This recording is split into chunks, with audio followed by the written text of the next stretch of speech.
The DuPont Company of Wilmington, Delaware, maker of better things for better living through chemistry, presents the Cavalcade of America. Tonight's star, Jane Wyman. Tonight's story, The Dark Heart.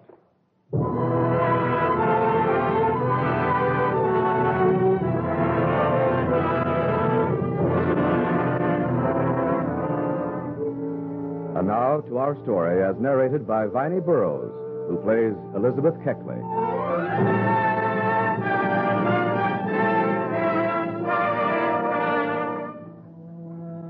So much has been written about this woman, so much said against her that I feel I must speak. During those incredible, dangerous years, when her every word became a scandalous headline, I believe I knew her better than most. As her dressmaker, who was privileged to become her friend, I was present during the most dramatic moments of her life, moments that became American history. What I'm about to relate is the story of Mary Todd, wife of Abraham Lincoln. Not as the newspapers wrote of her, but as I knew her.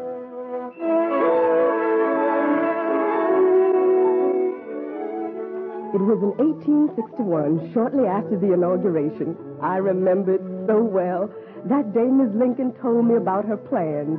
Happiness had made her radiantly beautiful. Her eyes sparkled as she stood in front of the large mirror admiring the dress I had just sewn for her. Oh, Elizabeth, the parties I shall have, the receptions.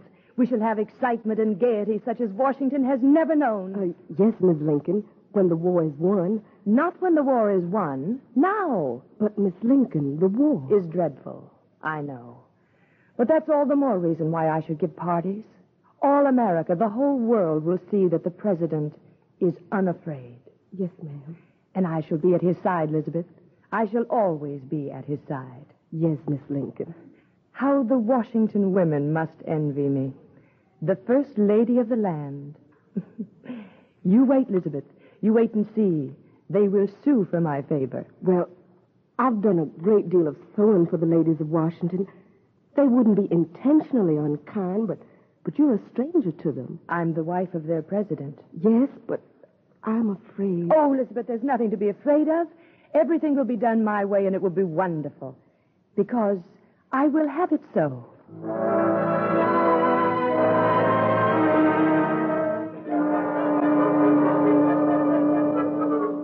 But it was not to be.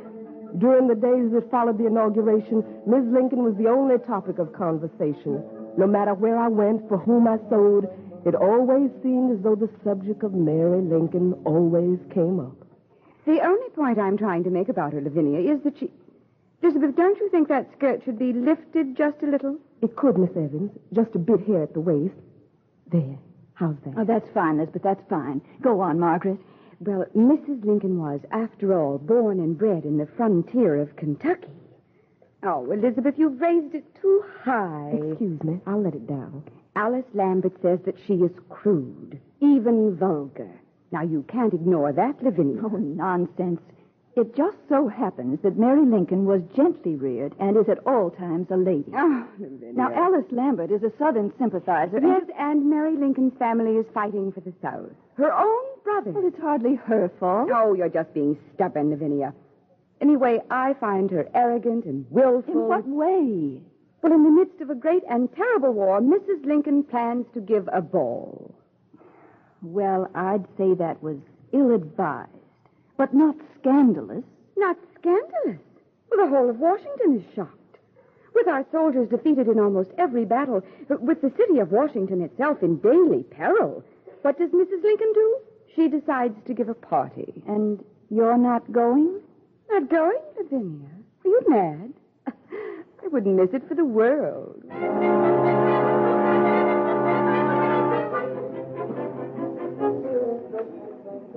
Elizabeth, I don't care what people say. It's going to be the greatest and most beautiful ball that's ever been given. And, Elizabeth, the gown you've made for me, it's so beautiful. Thank you, Miss Lincoln.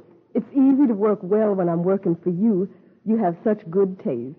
Will Will the president like it, do you think? I hope so. I've looked forward to this so long, and I'm so happy. May I come in? It's the president. I don't want him to see my gown until the ball. Help me out of it, Elizabeth, quickly. Yes, that's better.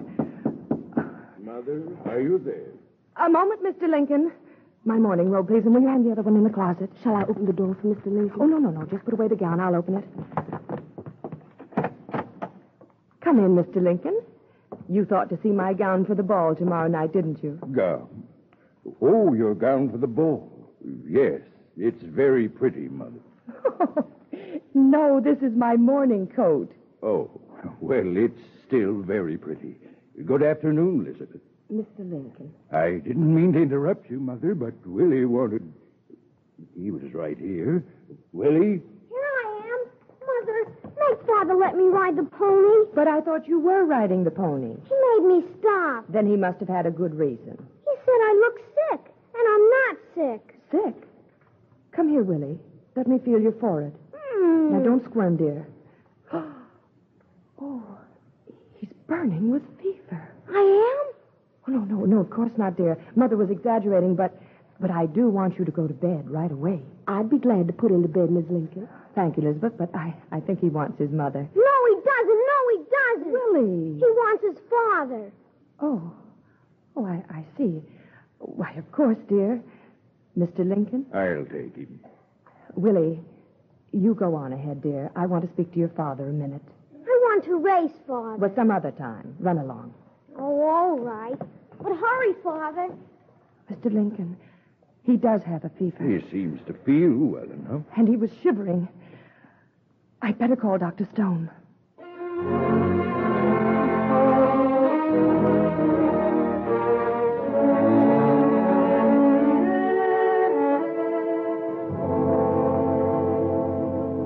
Doctor?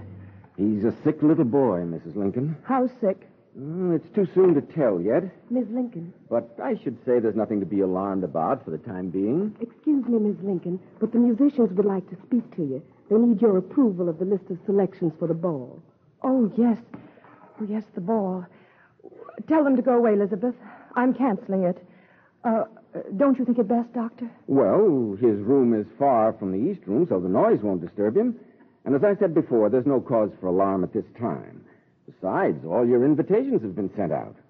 Oh, I don't know what to do. I don't want to have a ball at a time like this. I'll stay with Willie every minute of the time, Miss Lincoln. I'll watch over him like he was my own. I know, Elizabeth. Then you won't cancel the ball? Well, we'll see. We'll see how he is tomorrow.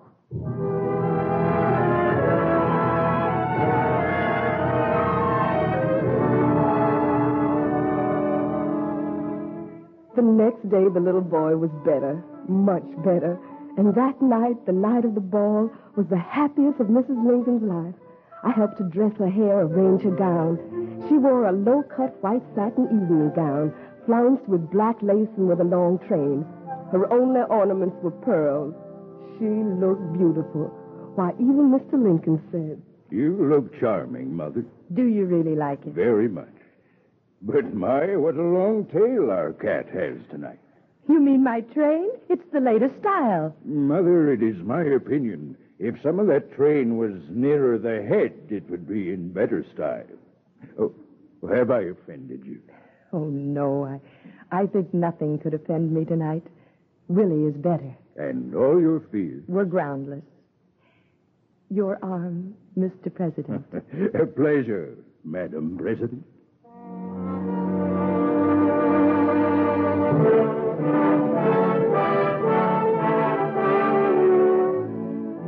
Miss Lincoln's party had been severely attacked, but all the important people came to it. The ladies looked lovely in satins and silks, but none looked lovelier than she. She outshone them all as she received her guests standing by the president's side. Look, Lavinia, everyone's here. Would you look at Mrs. Lincoln? She looks radiant. Her gown is beautiful. I wonder how much it cost. Oh, and do look at her pearls. Do you think they're real? Oh, Margaret, really? Come, we'd better go in. Mrs. Raj Evans, Miss Lavinia Cummings, Well, I suppose we'll have to be received. I wonder how she'll patronize us this time. Margaret, hush. Are you afraid she'll hear me? That she'll know I'm as amused by her arrogance as by her extravagant taste in clothes? Good evening, Mrs. Evans. Why, Mrs. Lincoln, how beautiful you look. Well, thank you. Good evening, Miss Cummings. Mrs. Lincoln? I'm very glad both of you could come. We wouldn't have missed it, would we, Lavinia? Such a lovely party, so distinguished, lovely. Miss Lincoln. Oh, excuse me. Yes, Elizabeth. Miss Lincoln, may I speak to you a moment? Yes, what is it? It's Willie, ma'am. Willie? His fever's grown worse. He's calling for you. Calling for me? Oh, yes, of course. I'll go to him at once. Mrs. Evans, Miss Lavinia, you must excuse me, but my son... My son... We understand. By all means, go to him, Mrs. Lincoln. You see, he's ill. Are you coming, Elizabeth? Oh, please, hurry.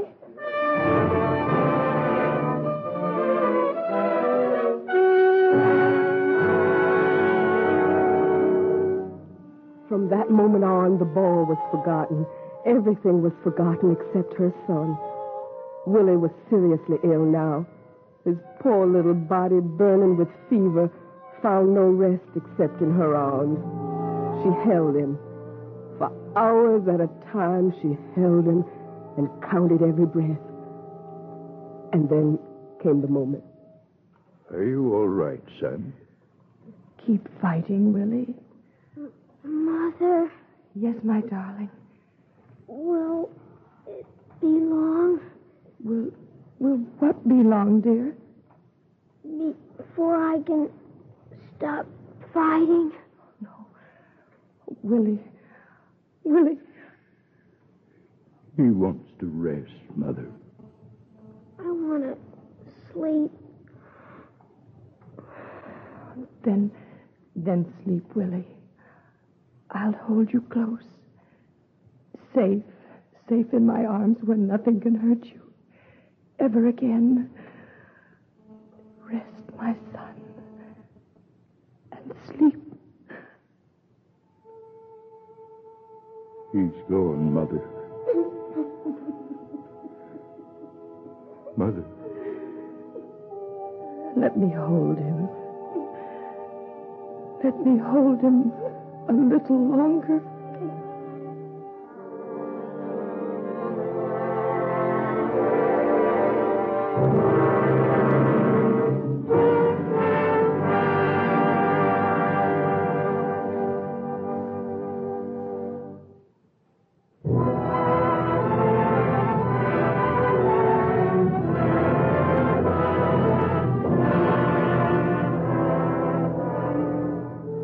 Tonight on the Cavalcade of America, Jane Wyman is starring as Mary Lincoln. And now our story continues, as narrated by Elizabeth Keckley, Mary Lincoln's seamstress.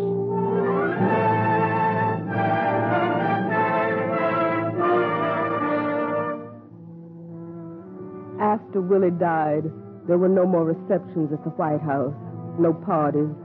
Miss Lincoln received no callers. Day by day, we watched her retreat further and further into a world of sorrow. The president became more and more concerned. Mother, Yes. walk to the window with me. There's something I want to show you. There is nothing I wish to see. Come, I'll help you. Take my arm. That's it. Now, Mother, do you see that large white building on that hill yonder? I see it. Why? It is an asylum, Mother. Yes, I know. You must try to control your grief, or I'm afraid. That's a cruel thing to say. Is it cruel to want you to live for the sake of your living sons who need you? For my sake. I'll try.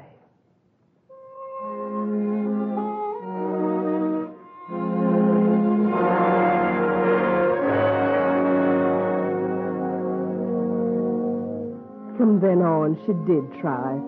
In an effort to become a part of what was happening, Mary Lincoln now turned her attention to her husband, not only at home, but in his official life as well. I'm afraid she didn't make things easy for him.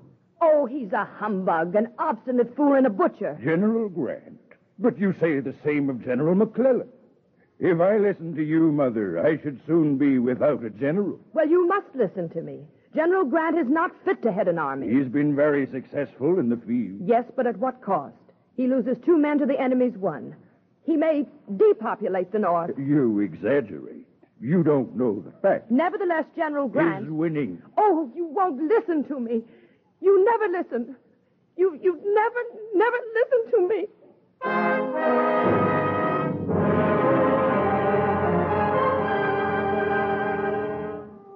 To her grief for her dead son was now added the feeling that her husband didn't want to help. And once more she was quite alone. In this mood of despair and this black melancholy, Mary Lincoln found no relief. She performed her official duties unsmilingly. She was never heard to laugh until... Oh, my Mr. Wyckoff, you're quite disreputable. It's the secret of my success, Mrs. Lincoln. Henry Wyckoff, clever, polished, a man of the world, had been Miss Lincoln's friend.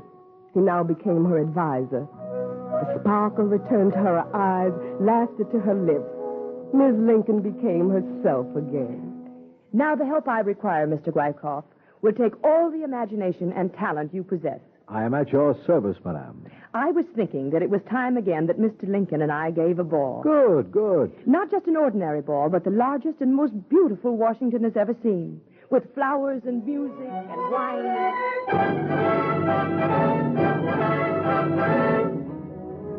And so it began once more. Glittering parties, teas, music was heard in the East Room, and always Henry Wyckoff was among the guests, paying Miss Lincoln extravagant compliments, laughing at her witticisms, taking note of the other guests, listening, observing. And then one day, the blow fell. It can't be true. It's on all the papers, Miss Lincoln. I can't believe it. I won't believe it. They arrested Mr. Wyckoff this morning. He's to be brought to the bar of the House charged with contempt. But why? The charge is that he took a copy of the president's message to Congress and caused it to be printed in the paper before the speech was made. Mr. Wyckoff stole the message? Some say he did. Others say... Say what, Elizabeth? Well, people always talk, Miss Lincoln. You can't stop them, and they say that... Well? That the message was given to him. Elizabeth! Oh, Miss Lincoln, I know you didn't. Everybody must know I didn't. Oh, I wish that trial were tomorrow. I wish that trial were tomorrow.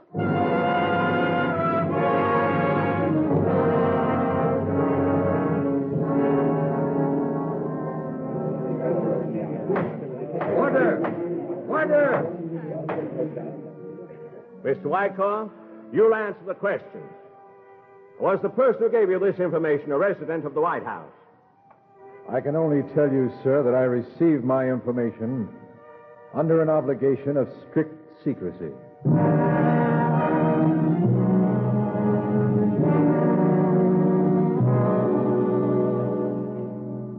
Now everyone was certain Mary Lincoln was the guilty one. The talk grew louder and louder. The gossip became slander. Some people even called her a spy. But I'm not a spy. Then why don't you fight? I don't know how anymore. If Mr. Lincoln were to speak, it would be so simple. Not a word to Mr. Lincoln, Elizabeth, not one word. He has enough worry to worry him, and besides, I don't know how he feels about this. I don't know what anyone believes anymore.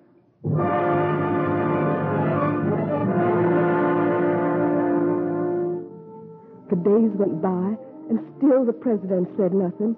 Miss Lincoln carried the burden alone. Yet we both knew that he must have heard the vile accusations, even threats directed against Miss Lincoln. The bitter animosity against her was everywhere, in the newspapers, in the streets, in the very air of Washington. Would Mr. Lincoln ever speak out? The attacks came to a head when one day an unheard-of thing happened. In one of the committee rooms, a secret meeting was called. Are we all here? Well, then I suppose we should begin. I don't know how to do this. Well, why don't you conduct it as though it were an official meeting? I don't know. I suppose... Gentlemen, as members of the Senate Committee on the Conduct of the War, we have met to consider a case of possible treason. It is unnecessary to remind you that... Who is that? Whoever you are, sir, you're interrupting. President Lincoln. Gentlemen, it has been brought to my attention that you have called a meeting on a subject that is very close to me. I want to give you my solemn word that no member of my family is engaged in any treasonable activity whatsoever. Mr. President, none of us actually thought that Mrs. Lincoln... Why, we would not have had this happen with you, sir. It's all right. It's all right. But, Mr. President... I apologize for interrupting. Please go on with your meeting. Well, gentlemen, there is no longer a reason for this meeting. I suggest we adjourn.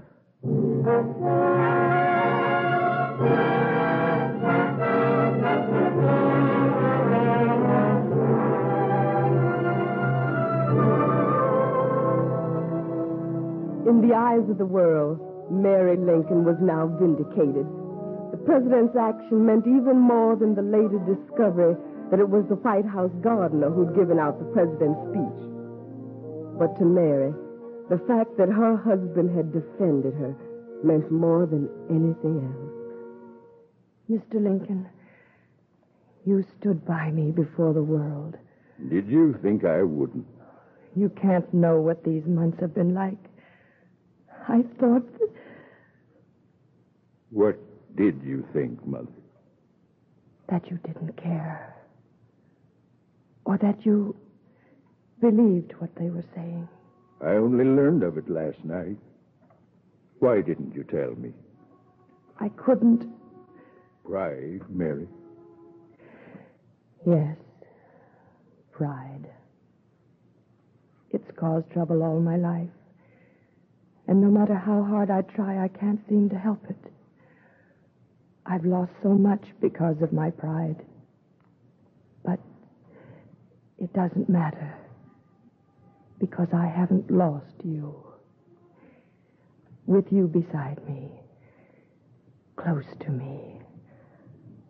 I'm so happy. So very happy.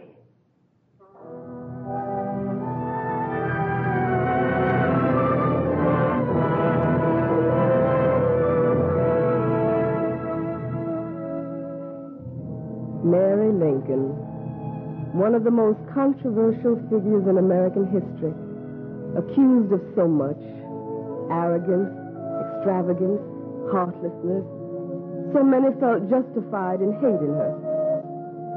But when you judge her, if you do, remember with me those who loved her.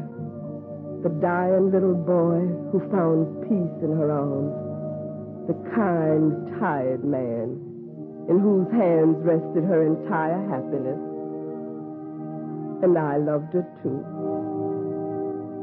That is the story of Mary Todd, wife of Abraham Lincoln, as I knew her.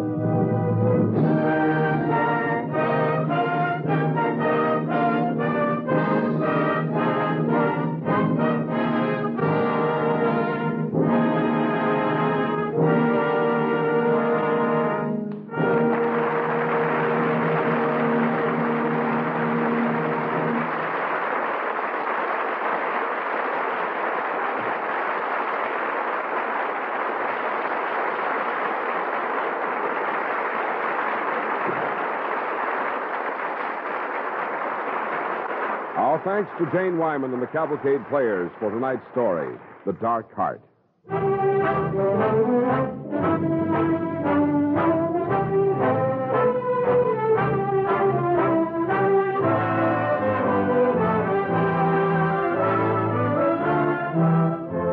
Tonight's DuPont Cavalcade was written by Edith Sommer and Robert Soderberg, was suggested by Reveille in Washington by Margaret Leach, published by Harper & Brothers. Original music was composed by Arden Cornwell, conducted by Donald Voorhees. The program was directed by John Zoller. With our star, Jane Wyman, Viney Burroughs was Elizabeth Keckley, and Carl Weber was Lincoln. Others in our Cavalcade cast were George Petrie, Dick Wigington, Joseph Bell, Ann Tobin, Ginger Jones, Haskell Coffin, and Daniel Acco. Jane Wyman will soon be seen in the new Warner Brothers Technicolor motion picture, the story of Will Rogers, in which he is co-starred with Will Rogers, Jr. This is Cy Harris. This is Bill Hamilton speaking for our Cavalcade players, our writers and musicians, and wishing all of you a pleasant summer from the DuPont Company of Wilmington, Delaware. Makers of better things for better living through chemistry.